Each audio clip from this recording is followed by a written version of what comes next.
தட்சிணை கொடுத்து பண்ணியிருக்காளா?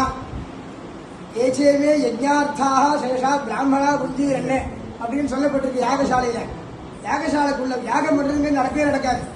யாகசாலைக்கு உள்ள போகும்போது யாகத்துக்கு சன்னிகாரம் பண்ணி திரவியெல்லாம் சகாயம் பண்ணி கொடுத்து எல்லாத்தையும் வச்சிருப்பான்.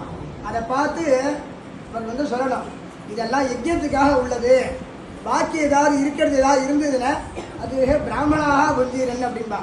பாக்கி இருக்க அத்தனையும் பிராமணா போஜனத்துக்கு அப்படின்னு சொல்லிட்டு பிரமாணம் பண்ணிட்டு தான் யாகமே பண்ணணும்.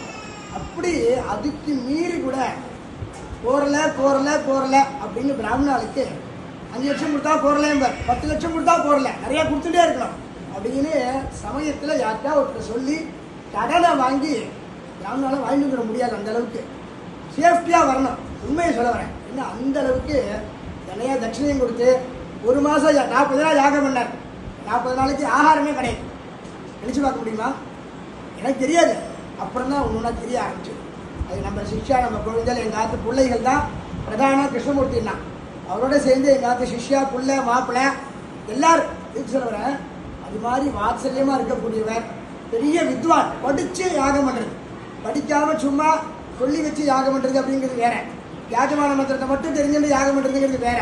சம்பூர்ணமாக அத்தியனம் பண்ணி வேதம், தர்மசாஸ்திரம், ஸ்ரௌத்தம், ஸ்ரௌத்தங்கிறது சமுத்திரம் மாதிரி அத்தியனம் பண்ணி பல யாகங்கள் பண்ணி கிட்டத்தட்ட ஒரு 45 நாளைக்கு அந்த யாகம் பண்ணிருக்காரு. அதுக்கே நம்ம பெரிய மாப்பிள்ள ஃபுல் அண்ட் ஃபுல் உறுதுணையா பக்கத்தில் உள்ளன் மாதிரி இருந்து நஷ்ட விஷயத்தை பக்கத்தில் இருந்து எதுக்கு சொல்ல வரேன்னாக்க, அப்பேற்பட்ட மகான் அவர் வந்திருக்கார்.